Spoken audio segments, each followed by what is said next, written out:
आज की इस क्लास में सभी भक्तों का स्वागत है। अभी हम कीर्तन से स्टार्ट करेंगे। जय राधा माधव कुंज बिहारी, जय राधा माधव कुंज बिहारी, जय गोपीजन वल्लभ गिरिवर धारी, जय गोपीजन वल्लभ गिरिवर धारी, यशोदानंदन व्रज जनरंजन, यशोदानंदन व्रज जनरंजन, यमुना तीरावनचारी, यमुना तीरावनचारी,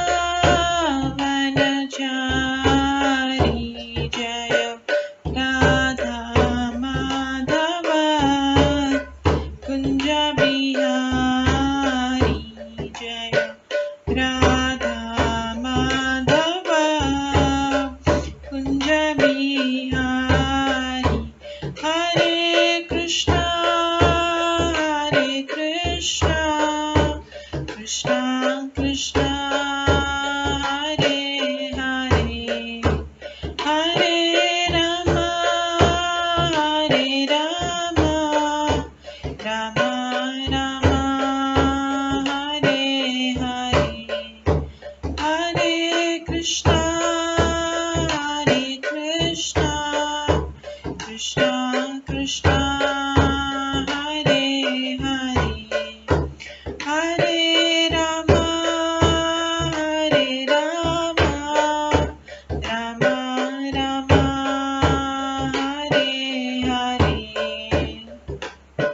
हरे कृष्णा कृष्णा कृष्णा हरे हरे, हरे राम राम राम हरे हरे, हरे कृष्णा कृष्णा कृष्णा हरे हरे, हरे राम राम राम हरे हरे, हरे कृष्णा कृष्णा कृष्णा हरे हरे, हरे राम राम राम हरे हरे, हरे कृष्णा कृष्णा कृष्णा हरे हरे, हरे राम राम राम हरे हरे, हरे कृष्णा कृष्णा कृष्णा हरे हरे, हरे राम राम राम हरे हरे, जय राधा माधव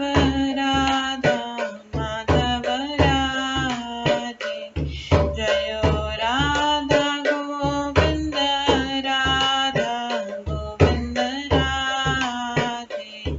जय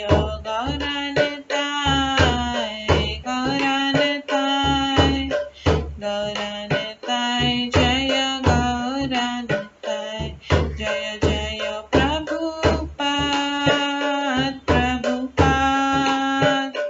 प्रभुपाद जय जय प्रभुपाद, जय जय गुरुदेव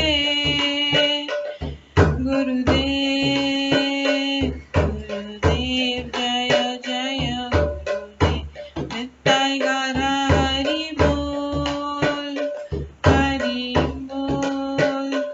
हरि बोल नित्य गौर हरि बोल, गौर प्रेमानंदे हरि हरि बोल। हरे कृष्णा। आज की इस क्लास में सभी भक्तों का स्वागत है।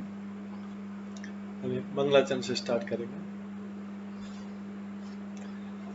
ॐ अज्ञानतिमिरन्धस्य ज्ञानाञ्जनशलाकया चक्षुरुन्मिलितं येन तस्मै श्रीगुरुवे नमः। श्रीचैतन्यमनोभीष्टं स्थापितं येन भूतले स्वयं रूप कदा मह्यं ददाति स्वपदान्तिकम्। वन्देऽहं श्रीगुरो श्रीयुतपदकमलं श्रीगुरुं वैष्णवांश्च श्रीरूपं साग्रजातं सहगण रघुनाथान्वितं तं सजीवं साद्वैतं सावधूतं परिजनसहितं कृष्णचैतन्यदेवं श्रीराधाकृष्णपादान् सहगण ललिता श्रीविशाखान्वितांश्च नमो विष्णुपदाय कृष्णपृष्ठाय भूतले श्रीमते भक्तिवेदांत स्वामिन्निति नामिने। नमस्ते सरस्वती देवे गौरवाणी प्रचारिणे निर्विशेषा शून्यवादी पाश्चात्य देशातारिणे। वाञ्छाकल्पतरुभ्यश्च कृपा सिन्धुभ्येव च पतितानां पावनेभ्यो वैष्णवेभ्यो नमो नमः। जय श्री कृष्ण चैतन्य प्रभु नित्यानंद श्री अद्वैत गदाधर शिवासादि गौर भक्तवृंद। हरे कृष्णा कृष्णा कृष्णा हरे हरे, हरे राम राम राम हरे हरे। ओम नमो भगवते वासुदेवाय। ओम नमो भगवते वासुदेवाय। ओम नमो भगवते वासुदेवाय। नारायणं नमस्कृत्य नरं चैव नरोत्तमं देवीं सरस्वतीं व्यासं ततो जयमुदीरये। नष्टप्रायेषु भद्रेषु नित्यं भागवत सेवया भगवते उत्तम श्लोके भक्तिर्भवति नैष्ठिकी। कृष्णाय वासुदेवाय देवकी नंदनाय च नन्दगोपकुमाराय गोविन्दाय नमो नमः। सर्ववेदान्तसारमे श्रीभागवतम् इष्यते तद्रसामृतात् नान्यत्र स्याद्रति क्वचित्। आराध्यो भगवान् ब्रजेश तनयस्तनुधाम वृन्दावन रम्या काचिदुपासना व्रजवधूवर्गेण या कल्पिता। श्रीमद्भागवतं प्रमाणम् अमलं प्रेमकुमार्थमः श्रीचैतन्य महाप्रभुमतम् इदं तत्रादरो न परम्। मूकं करोति वाचालं पङ्गुलङ्घयते गिरिं यत्कृपातमहं वन्दे परमानन्दमाधवम्। हरे कृष्णा।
हरे कृष्णा।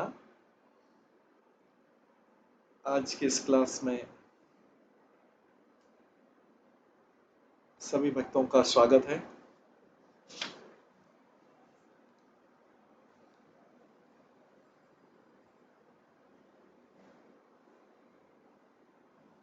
कल हम श्रवण कर रहे थे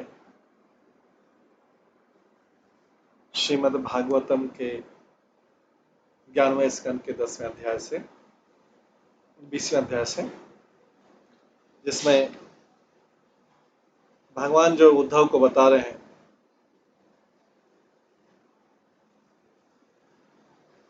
कि उद्धव, चूंकि मेरी इच्छा है कि मनुष्य सिद्धि प्राप्त करे, अतः मैंने उत्थान के 3 मार्ग बताए हैं।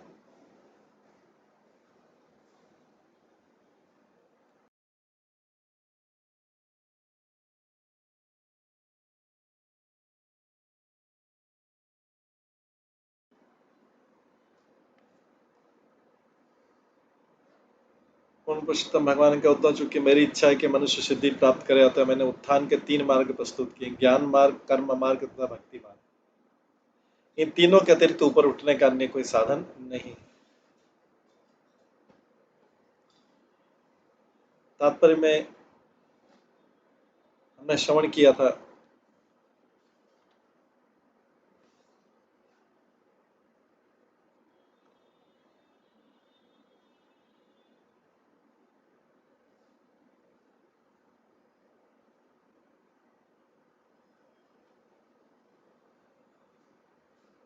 पूर्ण पुरुषोत्तम कहते हैं, भगवान कहते हैं, उद्धव, चूंकि मेरी इच्छा है कि मनुष्य सिद्धि प्राप्त करे, अतः मैंने उत्थान के लिए 3 मार्ग प्रस्तुत किए, ज्ञान मार्ग, कर्म मार्ग, भक्ति मार्ग। इन तीनों के अतिरिक्त ऊपर उठने का अन्य कोई साधन नहीं।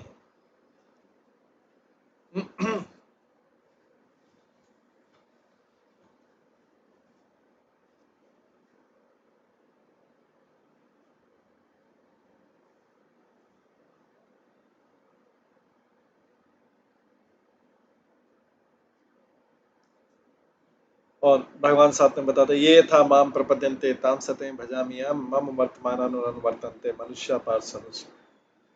जो जिस भाव से मेरी शरण ग्रहण करते हैं, उसी के अनुरूप मैं उन्हें फल देता हूँ। पार्थ, प्रत्येक व्यक्ति सभी प्रकार से मेरे पथ का अनुगमन करता है।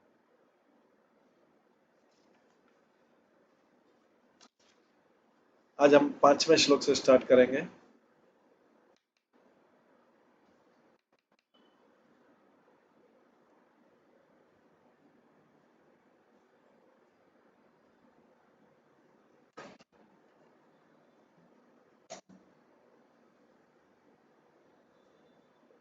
निर्वीणानां ज्ञानयोगो न्यासिनां यः कर्मसु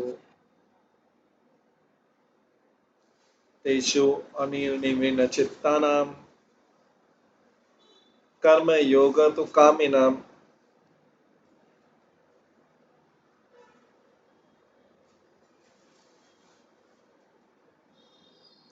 तीनों मार्ग में से ज्ञान योग अर्थात दार्शनिक चिंतन का मार्ग उन लोगों के लिए है जो भौतिक जीवन से उब चुके हैं और सामान्य सकाम कर्मों से विरक्त हैं। जो लोग भौतिक जीवन से उबे नहीं हैं और जिन्हें अभी भी अनेक इच्छाएं पूरी करनी, उन्हें कर्मयोग के माध्यम से मोक्ष की खोज करनी चाहिए।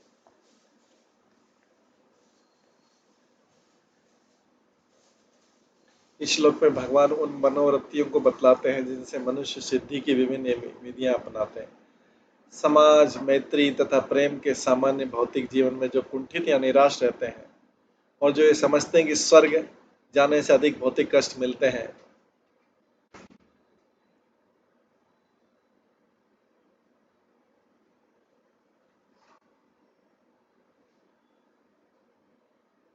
जो समझते हैं कि स्वर्ग जाने से अधिक भौतिक कष्ट मिलते, वे सीधे ज्ञान मार्ग को अपनाते हैं। वे प्रामाणिक दर्शन विवेक से भव बंधन को लांघ जाते हैं। जो लोग इतने पर भी भौतिक समाज, मैत्री तथा प्रेम का भोग करने के लिए इच्छुक रहते हैं और जो लोग अपने संबंधों सहित स्वर्ग जाने की संभावना से उत्तेजित रहते हैं, वे कठिन दार्शनिक प्रगति के मार्ग को सीधे ग्रहण नहीं कर सकते हैं, और उसमें क्योंकि उसमें महान तपस्या की आवश्यकता होती है, ऐसे व्यक्ति को पारिवारिक जीवन में बने रहने तथा अपने कर्म का फल परमेश्वर को अर्पित करने की सलाह दी जाती है। इस तरह वे सिद्ध बन सकते हैं और धीरे धीरे भौतिक जीवन से विरक्त होना सीख जाते हैं।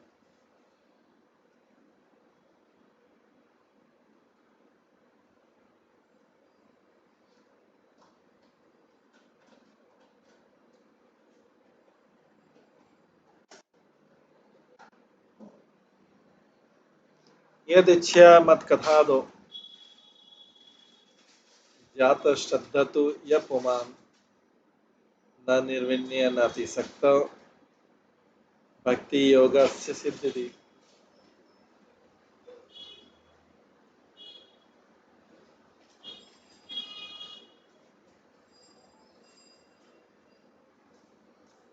यदि कहीं कोई सौभाग्यवश मेरी महिमा के सुनने तथा कीर्तन करने से श्रद्धा उत्पन्न कर लेता है तो ऐसे व्यक्ति को जो भौतिक जीवन से न तो अत्यधिक उबाय और नहीं आसक्त रहता, मेरी प्रेमा भक्ति के मार्ग द्वारा सिद्धि प्राप्त कर लेनी चाहिए।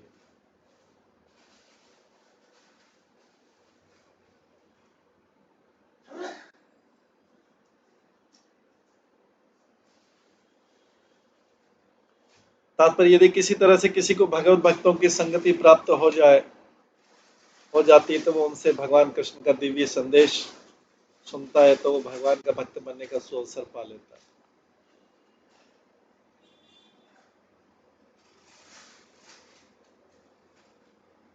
जैसे कि पिछले श्लोक में बताया गया, जो लोग भौतिक जीवन से उब जाते हैं वे निर्विशेषवादी दार्शनिक चिंतन करने लगते हैं और साकार अस्तित्व के प्रत्येक चिन्ह का परित्याग करने का कठोरता से प्रयास करने लगते हैं। जो लोग अब भी भौतिक इंद्रिय तृप्ति में लिप्त रहते हैं वे अपने सामान्य कर्म का फल परमेश्वर को अर्पित करके शुद्ध बनाने का भक्त बनने का प्रयास करते हैं।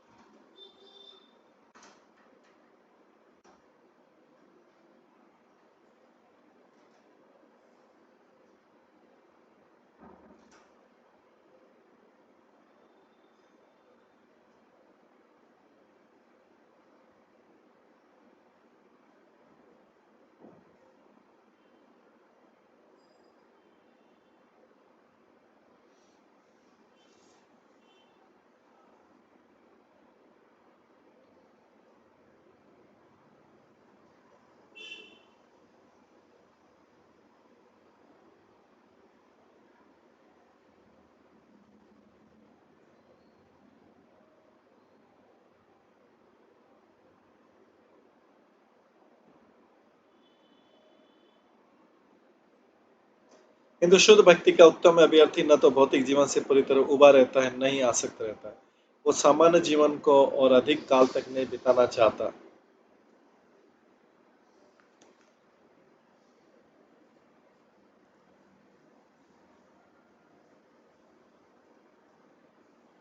क्योंकि वो उसे असली सुख प्रदान नहीं कर सकता, फिर भी भक्ति का अभ्यर्थी अपने निजी जीवन को पूर्ण बनाने की आशा नहीं त्यागता।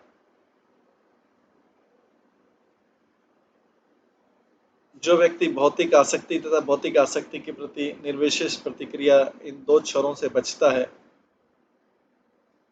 जो व्यक्ति भौतिक आसक्ति तथा भौतिक आसक्ति के प्रति निर्विशेष प्रतिक्रिया इन दो छोरों से, दो एंड से बचता है,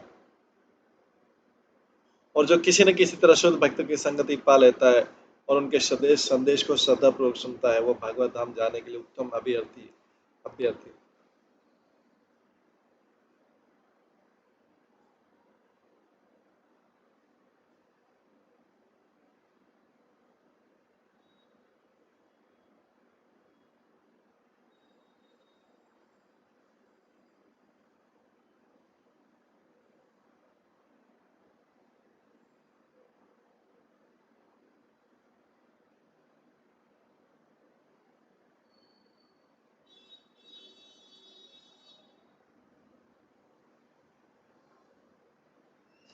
तावत् कर्माणि कुर्वित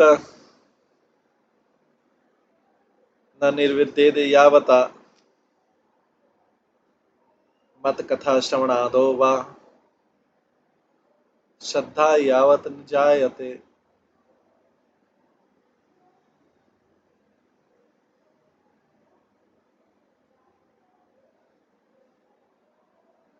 जब तक मनुष्य सकाम कर्म से तृप्त नहीं हो जाता और श्रवण कीर्तन द्वारा भक्ति के लिए रुचि जागृत नहीं कर लेता, तब तक उसे वैदिक आदेशों के विधान के अनुसार कर्म करना होता है।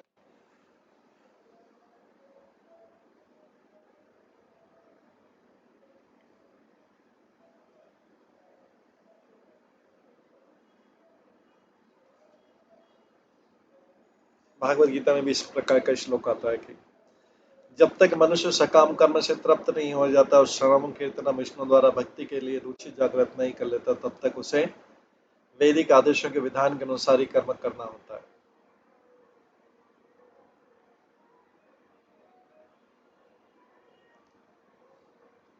तात्पर्य जब तक मनुष्य शुद्ध भक्तों की संगति द्वारा भगवान कृष्ण में दृढ़ श्रद्धा न उत्पन्न कर ले और इस तरह पूरे समय भगवान की भक्ति में लगा न रहे, तब तक उसे सामान्य वैदिक सिद्धांतों तथा कर्तव्यों की अनदेखी नहीं करनी चाहिए।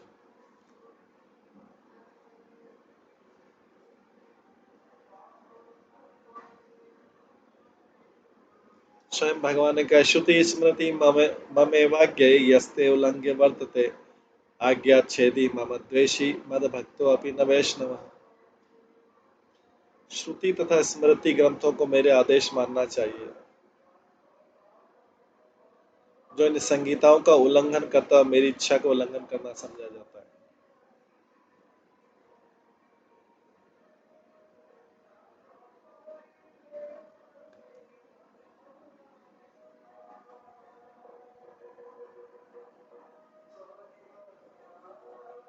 तो भगवान यहाँ पे बता रहे हैं, श्रुति स्मृति ममेवाज्ञे यस्ते उल्लंघ्य वर्तते आज्ञा छेदी मम देशी मद भक्तों। श्रुति तथा स्मृति ग्रंथों को मेरे ही आदेश मानना चाहिए और जो इन संहिताओं का उल्लंघन करता है वो मेरी इच्छा का उल्लंघन करता है और समझा जाता है और इस तरह वो मेरा विरोध करता है।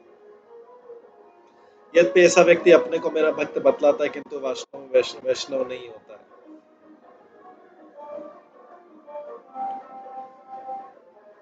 भगवान यहाँ पर कहते हैं, जब तक कोई व्यक्ति श्रवण तथा कीर्तन में दृढ़ श्रद्धा उत्पन्न नहीं कर लेता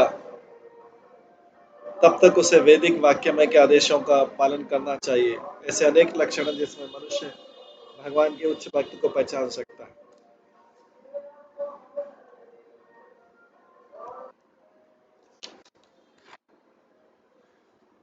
श्रीमद् भागवतम के प्रथम स्कंद में कहा गया, वासुदेवे भगवती भक्ति योग प्रयोजिता जनत्याशु वैराग्यम ज्ञानम च यद हेतुकम। जो व्यक्ति सचमुच ही उच्च भक्ति में लगा रहता है वो तुरंत ही कृष्ण भावना मत का स्पष्ट ज्ञान तथा अभी अभक्तिमय कार्यों से विरक्ति इन दोनों को उत्पन्न कर लेता है। जो इस पद को प्राप्त नहीं रहता है उसे या तो वैदिक वाक्यमय के सामान्य आदेशों को पालन करना चाहिए या फिर भगवान का शत्रु बनने का खतरा मोल लेना चाहिए।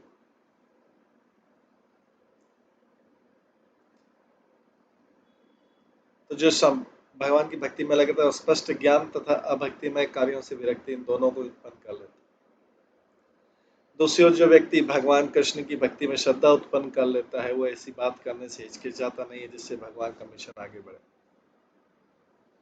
श्रीमद् भागवतम के 11वें स्कंद में कहा गया, देवर्षि भूता नृणां पितॄणां न किंकरो नायं निचराय सर्वात्मनाया शरणं शरण्यं गतो मुकुंदं परिहर्ति कर्तव्यम्। जिसने भी समस्त प्रकार के कर्तव्यों को त्याग कर मुकुंद दाता मुकुंद के चरण कमल की शरण ले ली है और इस मार्ग को गंभीरता के साथ ग्रहण किया है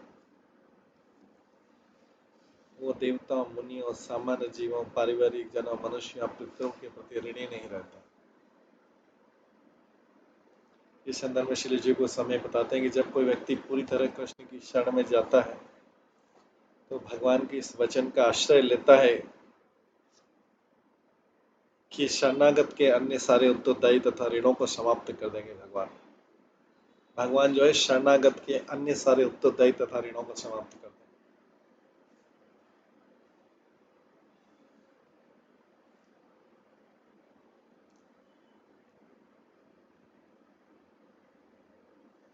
इस तरह भगवान के रक्षा वचन पर ध्यान देते और निडर बन जाता है। किंतु जो लोग भौतिक रूप से आसक्त हैं वे भगवान की पूर्ण शरणागत के विचार से डरे रहते हैं। इस तरह वे भगवान के प्रति अपने वैमनस्य को प्रकट करते हैं।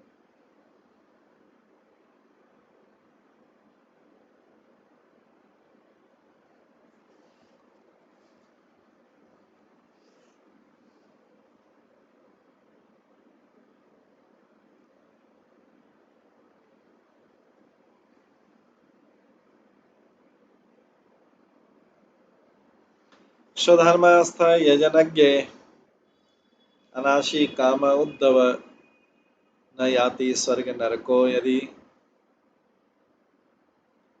अन्यत न समाचरे। हे उद्धव, जो व्यक्ति वैदिक यज्ञों द्वारा समुचित पूजा करके जो व्यक्ति वैदिक यज्ञों द्वारा समुचित पूजा करके किंतु ऐसी पूजा का फल न चाहकर अपने नियत कर्तव्य में स्थित रहता है, वह स्वर्ग लोक नहीं जाता और इस तरह निषिद्ध कार्य को न करने से वह नरक भी नहीं जाएगा। जो व्यक्ति वैदिक यज्ञ द्वारा समुचित पूजा करके किंतु ऐसी पूजा का फल न चाहकर अपने नियत कर्तव्य में स्थित रहता है, वो स्वर्ग लोक नहीं जाता और इस तरह निषिद्ध कार्यों को न करने से वो नरक भी नहीं जाता। यहाँ पर कर्म योग की सिद्धि का वर्णन हुआ है।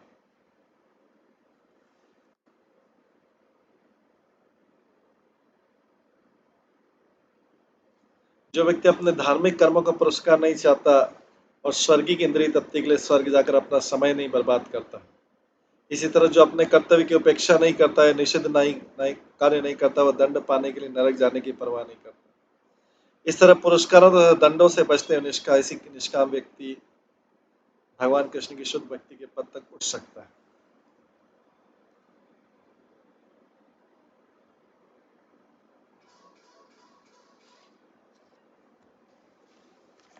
इस तरह से यहाँ पर क्लियरली बताया जा रहा है कि भगवान बोल रहे हैं, उद्धव, जो व्यक्ति कर्म योग की बात है, जो व्यक्ति यज्ञों द्वारा समुचित पूजा करके किंतु ऐसी पूजा का फल न चाहकर अपने नियत कर्तव्य में स्थित रहता है, वह स्वर्गलोक नहीं जाता और इस तरह निषिद्ध कार्य को न करने से वह नरक भी नहीं जाएगा। यहाँ पर कर्मयोग की सिद्धि का वर्णन हुआ। जो व्यक्ति अपने धार्मिक कर्मों का पुरस्कार नहीं चाहता, वह स्वर्ग की इंद्रिय तृप्ति के लिए स्वर्ग जाकर अपना समय बर्बाद नहीं करता। इस तरह जो अपने कर्तव्य की उपेक्षा नहीं करता,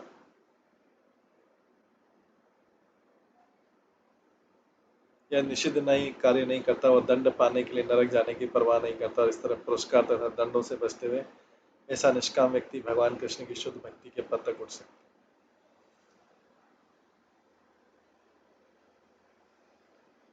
अस्मिन् लोके वर्तमान स्वधर्मस्थ अनग शुचि ज्ञानम विशुद्धम आपनोति मद भक्ति व यदच्छय। जो व्यक्ति अपने नियत कर्म में दृढ़ रहता है, जो पाप कर्ममय में कार्यों से मुक्त होता है और भौतिक कलमश से रहित रहता है, वो इसी जीवन में या तो दिव्य ज्ञान प्राप्त करता है या देववश मेरी भक्ति पाता है।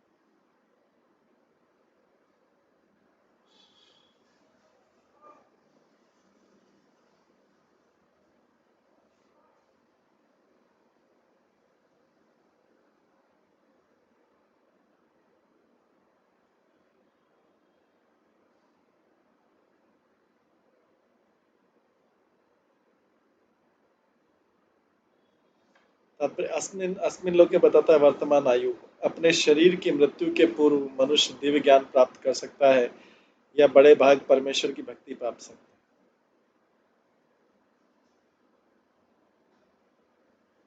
यदि अच्छा शब्द सूचित करता है कि यदि किसी को जैसे जैसे तैसे तैसे शुद्ध भक्तों का सानिध्य प्राप्त हो जाता है और उनसे श्रद्धा पूर्वक सुनता है, तो वह जीवन की सर्वोच्च सिद्धि कृष्ण भावनावत प्राप्त कर सकता है।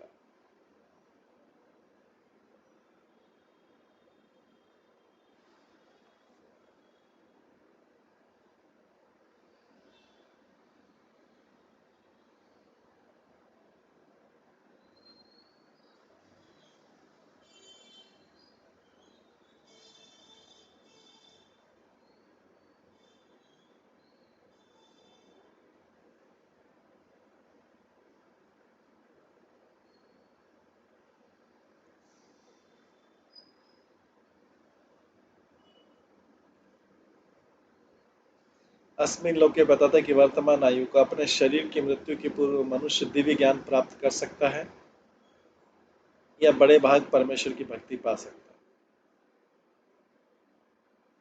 यदि अच्छा शब्द सूचित करता है कि यदि किसी को जैसे तैसे शुद्ध भक्तों का सानिध्य प्राप्त होता है और उनसे श्रद्धा पूर्वक सुनता है, तो जीवन की सर्वोच्च सिद्धि कृष्ण भावना मत प्राप्त कर सकता है। श्री विश्वनाथ चक्री ठाकुर के अनुसार मनुष्य दिव्य ज्ञान के द्वारा मोक्ष प्राप्त करता है।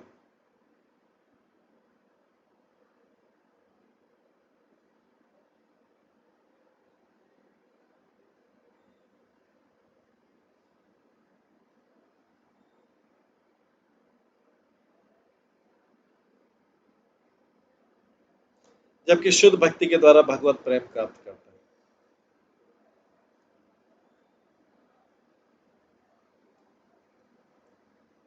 जिनमें मोक्ष स्वतः सम्मिलित रहता है। ये दोनों ही परिणाम उन सामान्य सकाम कर्मों से श्रेष्ठ होते हैं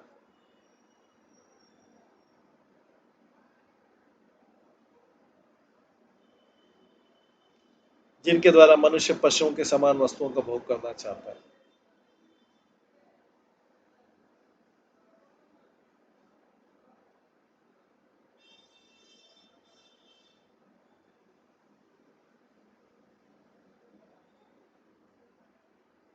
यदि किसी की भक्ति सकाम कर्म या मानसिक चिंतन की प्रवृत्ति से मिश्रित रहती है तो उसे भगवत प्रेम की निरपेक्ष अवस्था प्राप्त हो सकती है।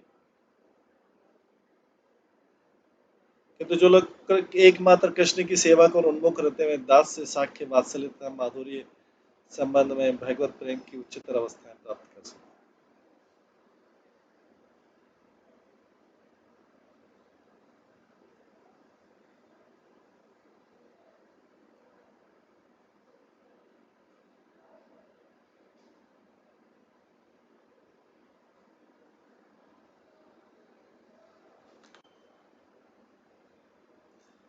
यदि किसी की ऐसे बताया गया कि यदि किसी की भक्ति सकाम कर्म या मानसिक चिंतन की प्रवृत्ति से मिश्रित रहती है तो उसे भगवत प्रेम की निरपेक्ष अवस्था मतलब शांत अवस्था प्राप्त होती है।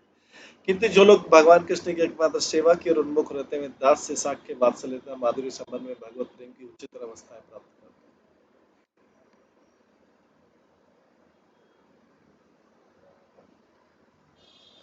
स्वर्गेण अपि एतम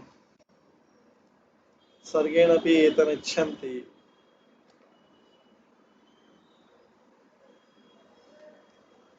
लोकम निर्णीय तथा साधकम ज्ञान भक्तिभ्याम उभयम तथा साधकम।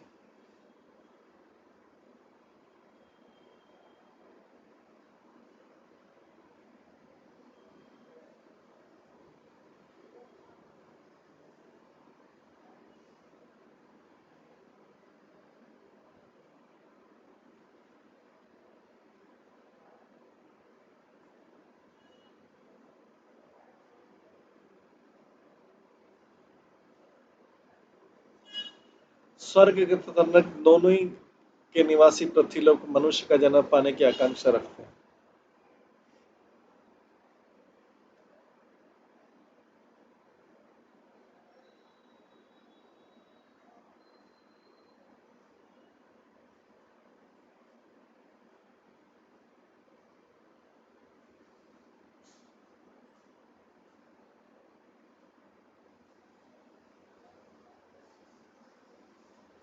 स्वर्ग तथा दोनों ही निवासी पृथ्वीलोक पर मनुष्य का जन्म पाने की आकांक्षा रखते हैं क्योंकि मनुष्य जीवन दिव्य ज्ञान तथा भगवत प्रेम की प्राप्ति को सुगम बनाता है जबकि न तो स्वर्गिक न ही नारकीय शरीर पूर्णतः ऐसा अवसर सुलभ कराता है।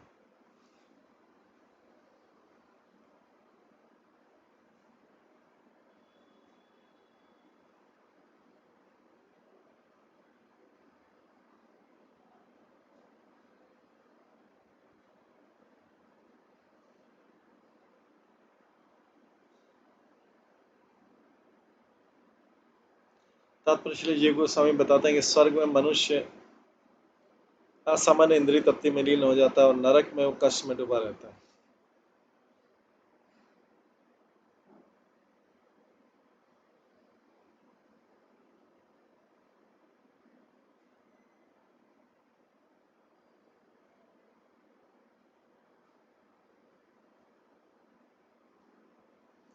दोनों ही स्थिति में दिव्य ज्ञान या भगवत प्रेम प्राप्त करने के लिए तनिक भी प्रोत्साहन नहीं मिलता। इस तरह अत्यधिक कष्ट या अत्यधिक भोग आध्यात्मिक प्रगति में बाधक है।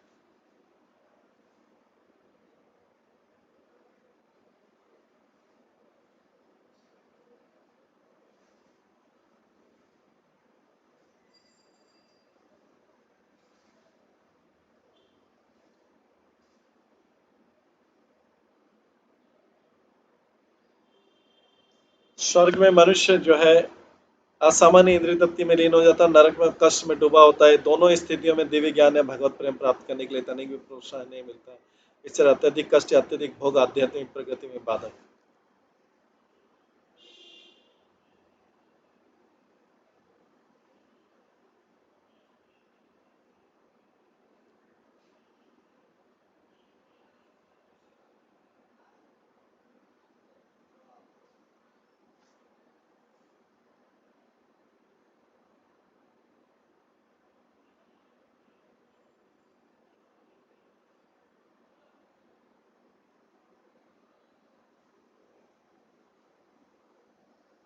न नरः स गतिं काङ्क्षेत् नरकिं वा विचक्षण न इमं लोकं च काङ्क्षेत् देह आवेश प्रमाद्यति।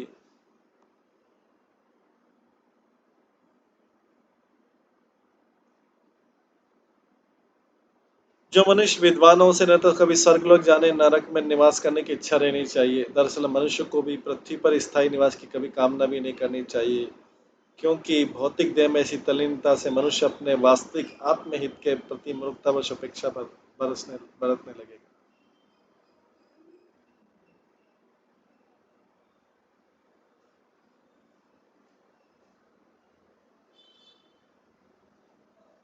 तात्पर्य जिस पृथ्वी पर मानव जीवन प्राप्त हुआ है उसे कृष्ण भावना द्वारा अपनी भगवत भक्ति द्वारा जिसे पृथ्वी पर मानव जीवन प्राप्त हुआ है उसे कृष्ण भावना मत द्वारा अथवा भगवत भक्ति द्वारा आध्यात्मिक मोक्ष प्राप्त करने का सर्वोत्तम अवसर मिला रहता है। इसलिए उसे न तो स्वर्ग और न जाने और न ही नरक में वास करने की कामना करनी चाहिए, क्योंकि वहां पर अत्यधिक भोग या दंड मनुष्य के मन को आत्म साक्षात्कार से हटा लेते हैं। दूसरी ओर से यह भी नहीं सोचना चाहिए कि पृथ्वी कितनी अच्छी है कि मैं सदा यहाँ रुक सकूं। मनुष्य को सभी प्रकार से भौतिक जीव जगत से विरक्ति उत्पन्न करके भगवत धाम वापस जाना चाहिए, जहाँ जीवन नित्य तथा आनंद एवं ज्ञान से परिपूर्ण होता है।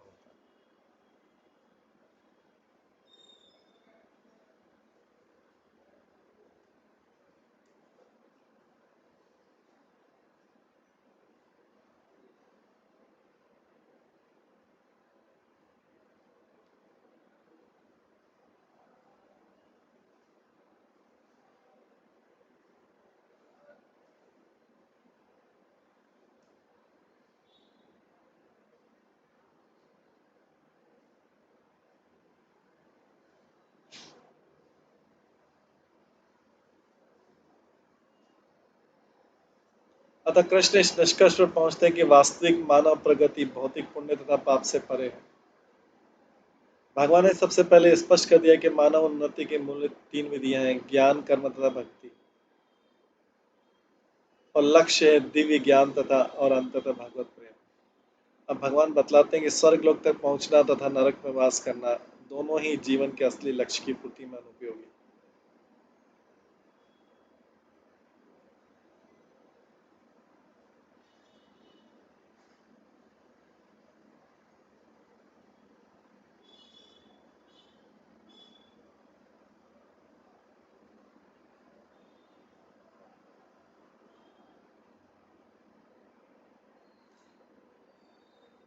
भगवान बतलाते हैं कि स्वर्ग लोक तक पहुंचना पुण्य का अंतिम लक्ष्य है,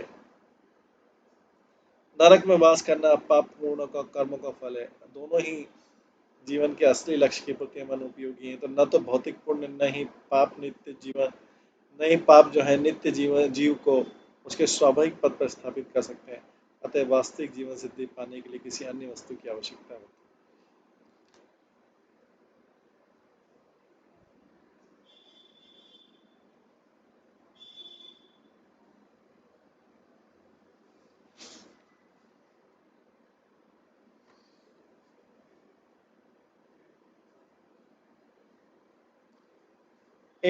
आगे के श्लोक एतत् विद्वान पुरा मृत्यु भवाय घटेत सह अप्रमत्तः इदं ज्ञात्वा मर्त्यम अपि अर्थ सिद्धिदम। ये जानते हुए कि यद्यपि भौतिक शरीर मृत्य है तो भी उसे ये जीवन सिद्धि प्रदान कर सकता है।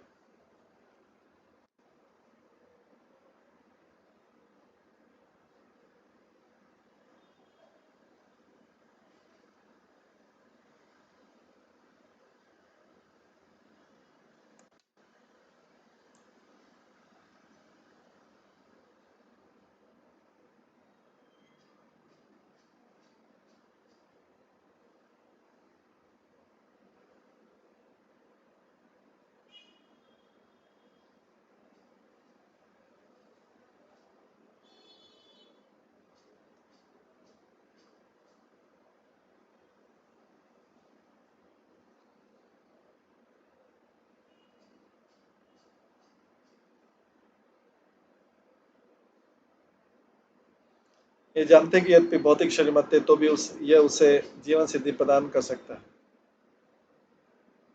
विद्वान व्यक्ति को मृत्यु आने के पूर्व इस अवसर का लाभ उठाने में मूर्खता परवश उपेक्षा नहीं बरतनी चाहिए।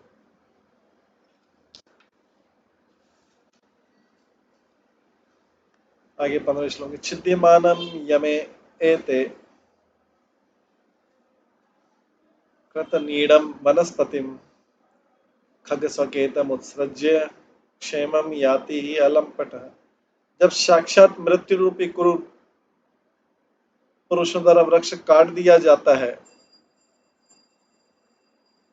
जिसमें किसी पक्षी का घोंसला बना था, तो ये पक्षी बिना किसी आसक्ति के उस वृक्ष को त्याग देता है और इस तरह वो अन्य स्थान में सुख का अनुभव करता है।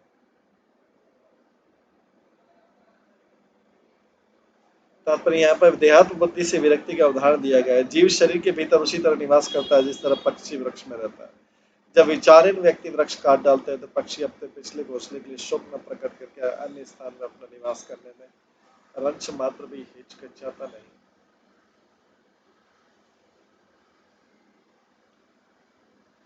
अहो अहोरात्रे छिद्यमानम बुद्ध्वा आयु भयावेपथु मुक्त संग परम बुद्ध्वा निरीह उपशाम्यति। ये जानते कि मनुष्य का दिन रात बीतने के साथ क्षीण होती जा रही, उसे भय से कांपना चाहिए और इस तरह से सारी भौतिक आसक्ति तथा इच्छा त्याग कर भगवान को समझने लगता है, पुनः शांति प्राप्त करता है।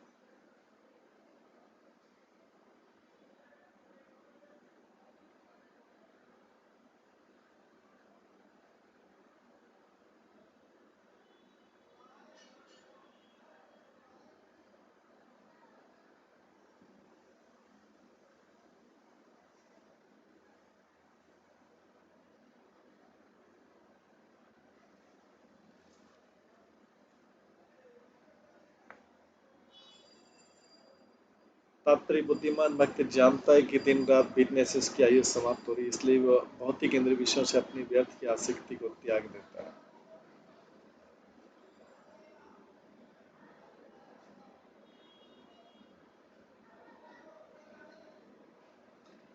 इसकी बजाय वो स्थायी लाभ पाने के लिए प्रयत्नशील होता है। जिस तरह विरक्त पक्षी तुरंत ही अपना घोंसला त्याग कर दूसरे वृक्ष में चला जाता है, उसी तरह भक्त भी जानता है कि भौतिक जगत में निवास का कोई स्थायी अवसर नहीं है,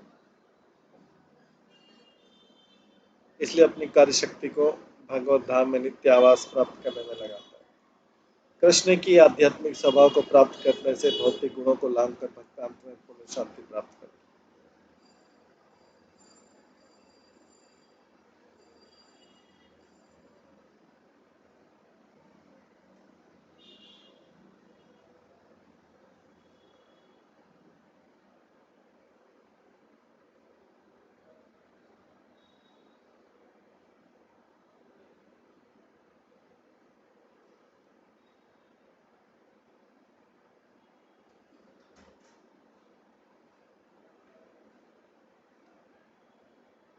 न देहं माद्यं सुलभं सुदुर्लभं लवं सुकल्पं गुरुकर्णधारम् मयानुकूलेन नभसा तैरितं पुमान् भवाब्धिं न तरेशात्मः। जीवन का समस्त लाभ प्रदान करने वाला मानव शरीर प्रकृति के नियमों द्वारा स्वतः प्राप्त होता है, अतः अत्यंत दुर्लभ है।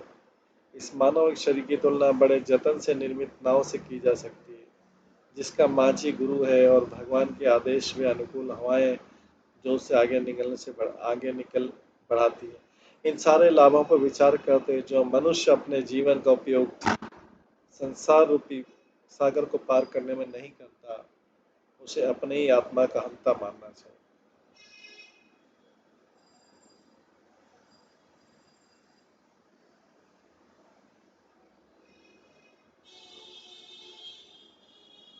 जीवन का समस्त लाभ प्रदान करने वाला मानव शरीर प्रकृति के नियमों द्वारा स्वतः प्राप्त होता है,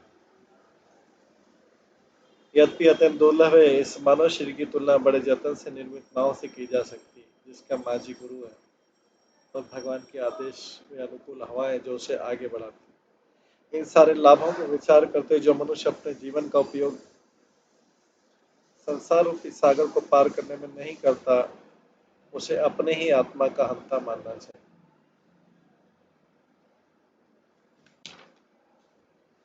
तात्पर्य, मानव शरीर जो अनेक निम्न योनियों से प्राप्त हुआ है, इस तरह निर्मित होता है कि वो जीवन की सर्वोच्च सिद्धि प्रदान कर सकता है।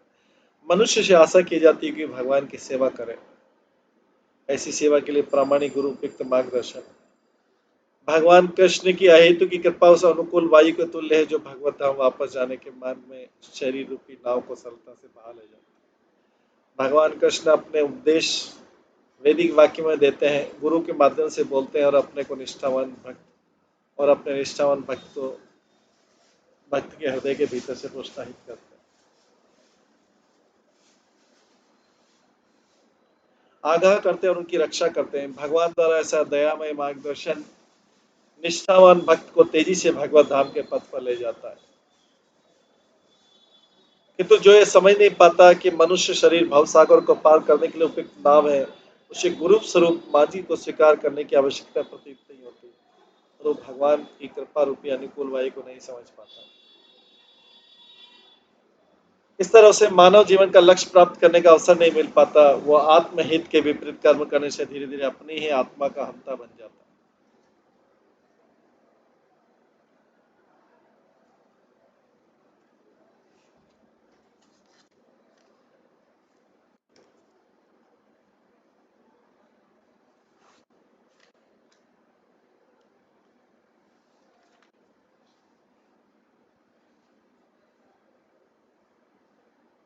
यदारंभेषु निर्वीण विरक्त संयतेन्द्रिय अभ्यासेन आत्मन योगी धारयेत अचलम मनः। भौतिक सुख के लिए समस्त प्रयासों से उबकर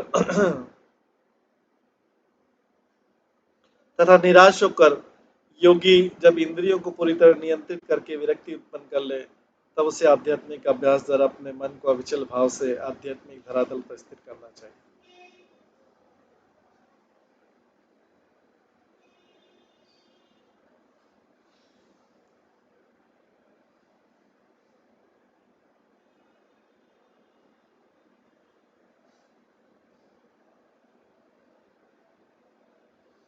तात्पर्य, भौतिक इंद्रिय तृप्ति का पर्याय फल निराशा तथा हृदय विदारक पीड़ा है।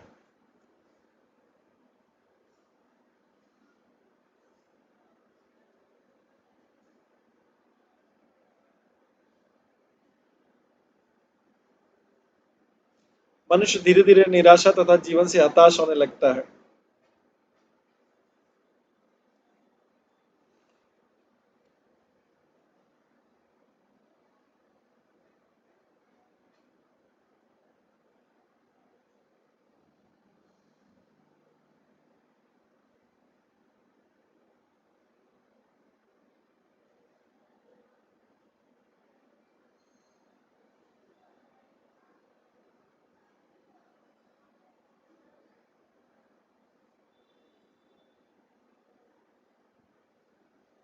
मनुष्य धीरे धीरे निराशा तथा जीवन से हताश होने लगता है। जब तब भगवान या उनके भक्त से सदोष उपदेश पाकर वो अपनी भौतिक निराशा को आध्यात्मिक सफलता में परिणत कर लेता है।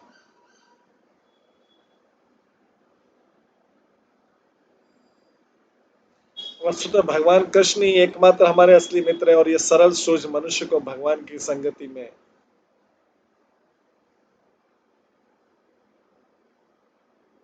आध्यात्मिक सुख के नए जीवन तक ले जा सकता है।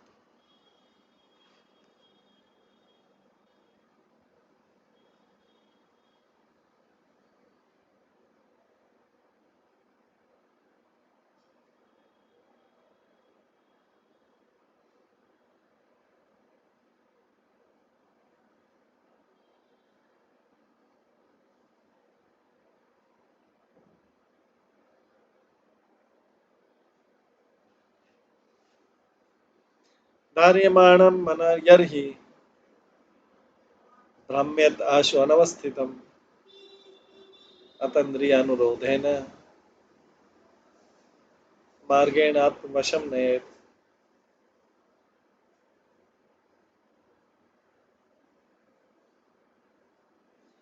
जब भी आध्यात्मिक धरातल पर एकाग्र मन सहसा अपने आध्यात्मिक पद से भटके तो मनुष्य को चाहिए कि उस सावधानी से नियत साधनों के सारे उसे अपने वश में कर ले।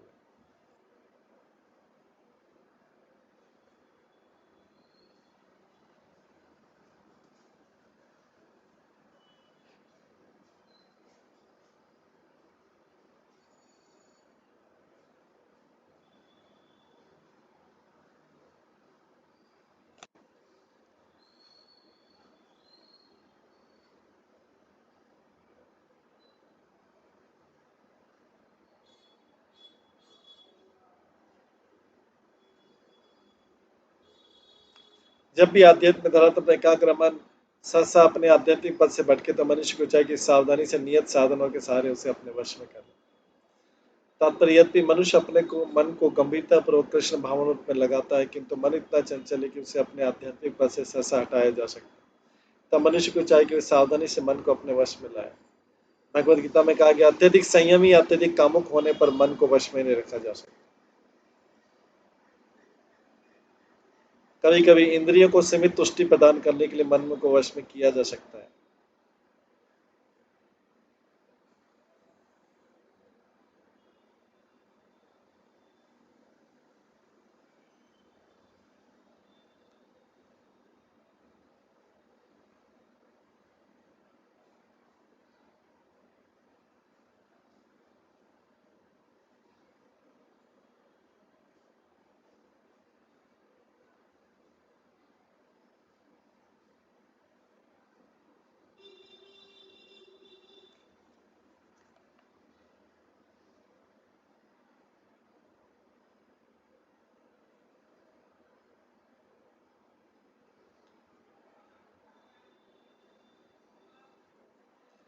जैसे कोई यदि कोई व्यक्ति संयम से भोजन करता है तो यदा कदा वो मंदिर के अर्च्य विग्रहों पर अर्पित होने वाले महाप्रसाद को ग्रहण कर सकता है, जिससे मन विचलित नहीं होगा। इस तरह वो यदा कदा अन्य योगियों के साथ हास प्रयास करके या तैर कर मन भला सकता है, किंतु यदि इन कार्यों को अत्यधिक मात्रा में किया जाएगा तो इससे आध्यात्मिक जीवन में गतिरोध आएगा। जब मन कोई पाप पूर्ण तृप्ति चाहे यथा जैसे अवैध यौन या नशा तो मनुष्य मन की मूर्खता को साले और कठिन प्रयास द्वारा कृष्ण भाव के साथ आगे बढ़े, तब मोह की तरंगे शीघ्र ही भ्रमित हो जाएंगे और प्रगति का पथ खुल जाएगा।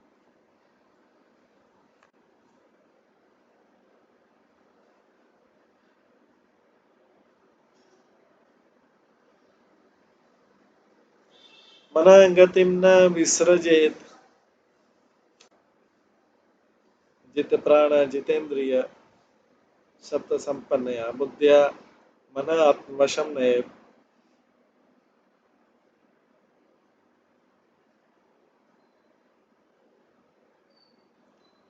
मनुष्य को चाहिए कि मानसिक कार्यों के वास्तविक लक्ष्य को दृष्टि से ओझल न होने दे। मनुष्य को चाहिए कि मानसिक कार्यों के वास्तविक लक्ष्य को दृष्टि से ओझल नहीं होने दे, जिसे भगवान को पाना है। प्रत्युत प्राण वायु तथा इंद्रियों पर विजय प्राप्त कर तथा सतोगुण से सुदृढ़ हुई बुद्धि का उपयोग करके मन को अपने वश में कर। तात्पर्य यद्यपि मन आत्मिक साक्षात्कार के सीमा क्षेत्र से सहसा बाहर विचरण कर सकता है, किंतु सतोगुणी विमल बुद्धि से मन को वश में लाना चाहिए। इसका सर्वोत्तम साधन है कि मन को सदैव कृष्ण की सेवा में व्यस्त रखा जाए, जिससे वह इंद्रिय तृप्ति के संकल्पपूर्ण मार्ग से जिसमें यौन आकर्षण मुख्य विचरण न करे। भौतिक मन में हर क्षण भौतिक वस्तुओं को स्वीकार करने की स्वाभाविक प्रवृत्ति होती है। इसलिए जब मन को गंभीरता पूर्वक वश में नहीं रखा जाता, इसलिए जब तक मन को गंभीरता पूर्वक वश में नहीं रखा जाता तब तक आध्यात्मिक प्रगति के मार्ग पर स्थिर होने की कोई संभावना नहीं है।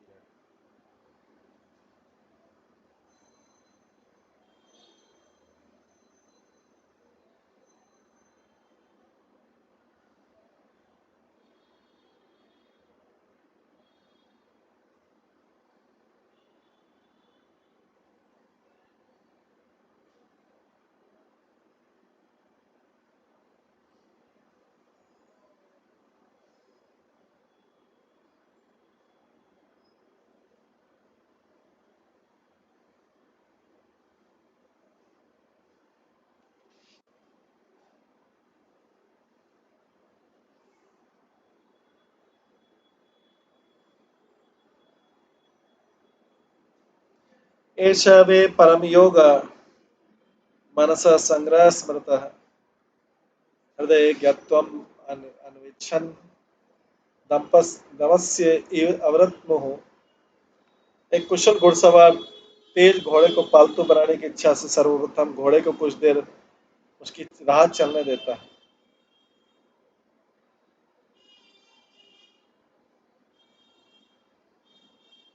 तब लगाम खींचकर धीरे धीरे उसे इच्छित राह पर ले आता है। उसी प्रकार सर्वोत्कृष्ट योग विधि है जिसमें मनुष्य अपने मन की गतियों तथा इच्छाओं का सावधानी से अवलोकन करता है, क्रमशः उन्हें पूर्ण वश में कर लेता है।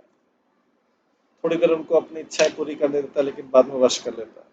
तो तात्पर्य में प्रभुपाद बताते हैं, जिस तरह कुशल घुड़सवार अनसाधे घोड़ों की मनोवृत्तियों को ठीक से जानते हुए धीरे धीरे अपने वश में ले आता है, उसी तरह दक्ष योगी पहले तो मन को उसकी भौतिकतावादी इच्छाओं को प्रकट होने देता है और तब श्रेष्ठ बुद्धि द्वारा उसे वश में कर लेता है।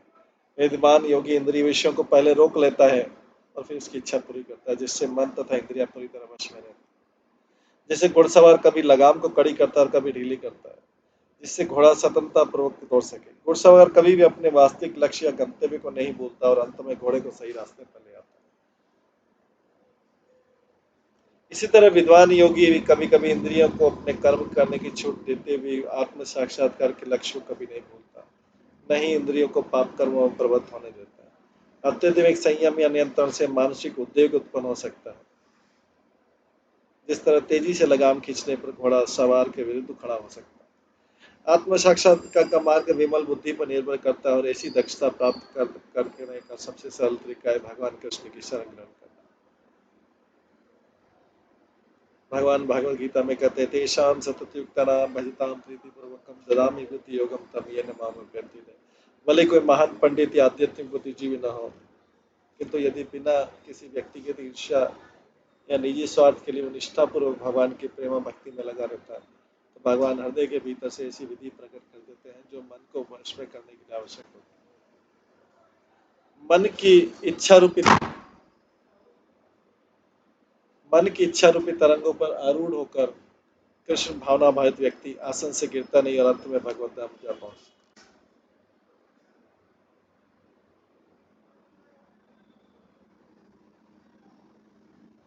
इस तरह से भगवान यहाँ पर